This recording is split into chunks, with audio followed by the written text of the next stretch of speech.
Plus object, वो आपकी first form से आपका सेंटेंस शुरू होता है, जिसका उपयोग करते हो किसी को ऑर्डर देने में, किसी को कोई चीज रिक्वेस्ट करने में, किसी को कोई चीज सजेस्ट करने में, एडवाइस करने में, आ रही क्या बात समझ में, कमांड करने में, तो यही यूजेस इसको होते हैं। ऑर्डर आपने किसी को दिया, वहां जाओ, क्या कहा आपने, वहां जाओ, तो इंग्लिश में बोलोगे गो देयर, क्या बोलोगे, गो देयर। यहां आओ, कम हियर। इंग्लिश बोलो, स्पीक इंग्लिश, इंग्लिश सीखो, लर्न इंग्लिश, क्या बोलोगे, लर्न इंग्लिश। इंग्लिश पढ़ाओ, टीच इंग्लिश। बड़े आसान, बिल्कुल एकदम सरल, राइट। सुनो, समझो, एंड से जोड़ दो। मैंने कहा यहां आओ और यहां आओ और इंग्लिश सीखो, इंग्लिश सीखो,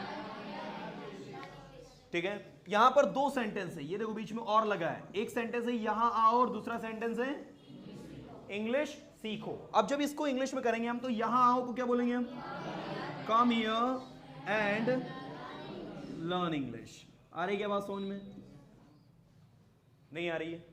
इन दोनों सेंटेंस के अंदर स्टूडेंट क्या छुपा हुआ है, यू।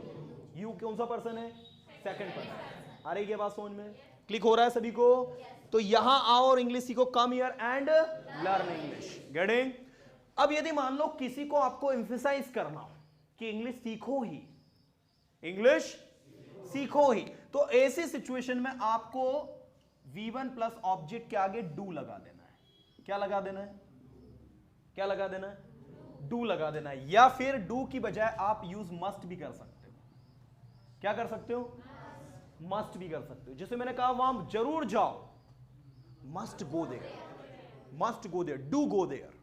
क्या बोलोगे, do go there, must go there. English सीखो ही, नहीं तो पछताओगे बाद में।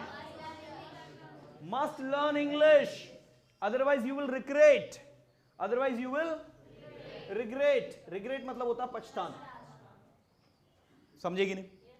सुनो, लिसन, सुनो ही, must listen, do listen, do listen.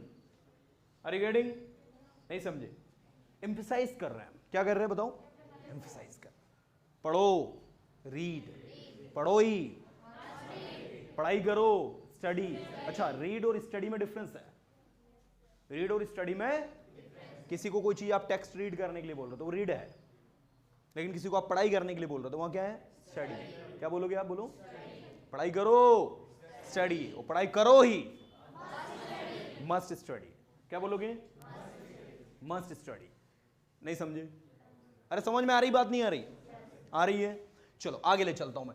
तो मुझे बताओ, क्या ये कॉन्सेप्ट आपको क्लिक हुआ, क्या ये चीजें आपको समझ में आई, क्या ये चीजें आपको क्लिक हुई। चलो ठीक, आगे ले चलूं। Now the second one that we have is don't. अब देखो भाई, इसको मना कर दिया हमने। क्या कर दिया, मना, वहां मत जाओ, डोंट गो देयर, उससे बात मत करो, लेट मत आओ। डोंट बी लेट या don't come late. Be late और कम लेट में क्या अंतर बताऊं,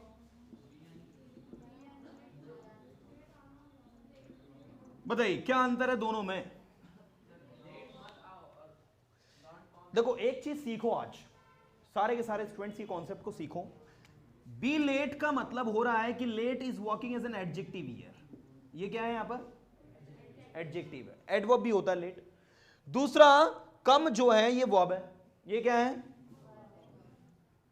और यहां पर लेट क्या है, एडवर्ब है। अरे क्या है, एडवर्ब। तो आप क्या करते हो, किसी एडवर्ब या एडजेक्टिव के आगे बी लगा देते हो तो वो होना का मतलब देता है। किसका मतलब देता है, किसका, किसके आगे, किसी भी एडजेक्टिव या फिर एडवर्ब के आगे आप बी लगा देते हो तो किसका मतलब देता है, होना का।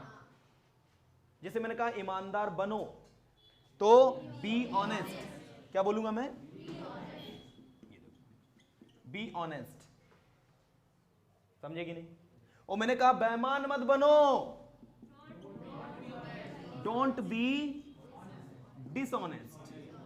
क्या बोलोगे, don't be dishonest.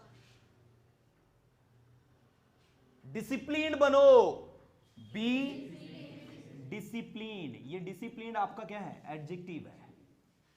B disciplined, B disciplined, अच्छे इंसान बनो, be a good person, be a good human being. समझे नहीं समझे? सफल बनो, बी सक्सेसफुल, बी सक्सेसफुल। तो successful, good, bad, honest, disciplined, dishonest, ये सारे वर्ड्स आपके क्या हैं? एडजेक्टिव। क्या है? तो जब आप कहोगे लेट मत हो, सो डोंट बी लेट या don't come late. Come late मतलब लेट मत आओ, वो आना का मीनिंग दे रहा है, लेकिन ये होना का मतलब दे रहा है। बी किसका मतलब दे रहा है? होना का। तो क्या समझे आप कि किसी एडजेक्टिव के आगे, किसके आगे? किसी भी एडजेक्टिव के आगे बी लगा दिया तो होना हो जाता है। क्या हो जाता है? समझे कि नहीं समझे? समझ गए ना? चलो आगे ले चलता हूं मैं आप लोगों को। तो सेकंड है, मैंने कहा वहां मत जाओ, बोलो इंग्लिश में, डोंट गो देयर। ठीक है, पढ़ाई मत करो, इंग्लिश मत बोलो, उसकी मदद मत करो, डोंट हेल्प हिम। क्या बोलोगे? मत लिखो, मत बोलो, मत सुनो, डोंट लिसन। चलिए आगे ले चलता हूं मैं आपको सेकंड वाले पर, जिसमें आपको लगाना है नेवर एंड ऑलवेज। क्या लगाना? बोलो, लगाओगे सब? चलो वर्ब में ये कौन सी फॉर्म? O plus object. मैंने कहा वहां हमेशा जाओ, ऑलवेज गो देयर। हमेशा सच बोलो, ऑलवेज स्पीक ट्रूथ। हमेशा दूसरों की मदद करो, ऑलवेज हेल्प अदर्स। फिर से बोलो, ऑलवेज हेल्प अदर्स। और नेवर, वहां कभी मत जाओ, नेवर गो देयर। उसकी मदद कभी मत करो, नेवर हेल्प हिम। क्या बोलोगे? Never help him. गेटिंग?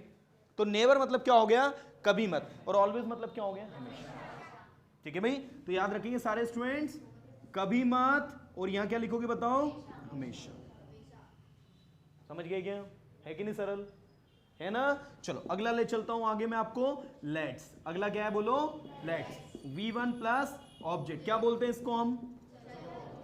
चलो हम, आओ हम। क्या बोलते हैं? बोलो, क्या बोलते हैं? चलो हम क्रिकेट खेलें, लेट्स प्ले क्रिकेट। चलो हम हॉकी खेलें, आओ हम इंग्लिश सीखें, लेट्स लर्न इंग्लिश। चलो हम इंग्लिश बोलें, लेट्स स्पीक इंग्लिश। चलो हम क्रिकेट खेलें, लेट्स प्ले क्रिकेट। चलो हम सेंटेंसेस बनाएं, लेट्स मेक सेंटेंसेस। गेटिंग? है कि नहीं? सरल है कि नहीं? पहले तो बताओ, है कि नहीं? आसान है? क्या बोलते हो? आसान है? यस।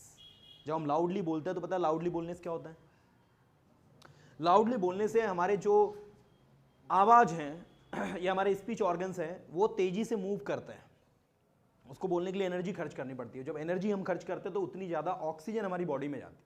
आप देखना कभी कभी अगर आपको आलसी आ रही हो, है ना, तो आप जोर जोर से गाना गाने लगना, या आप डांस करने लगना, या फिर आप रनिंग करने लगना। आई गारंटी आप भले 2 दिन से नहीं सोए फिर भी आपको आलसी थोड़ी देर के लिए भग जाएगी, और फिर जहां एक बार आप शिथिल हुए, ढीले पड़े, फिर आलसी स्टार्ट हो जाएगी। समझेगी नहीं? ऐसी बात है। तो ये समझो इस चीज को। आप अगर एनर्जेटिक बने रहना चाहते हो, अलर्ट बने रहना चाहते हो, तो लंबी गहरी सांस बीच बीच में 1-2 बार ले लिया करो, ऐसे करके। सर्दी हो तो मत लेना, अपनी रिस्क पर। फिर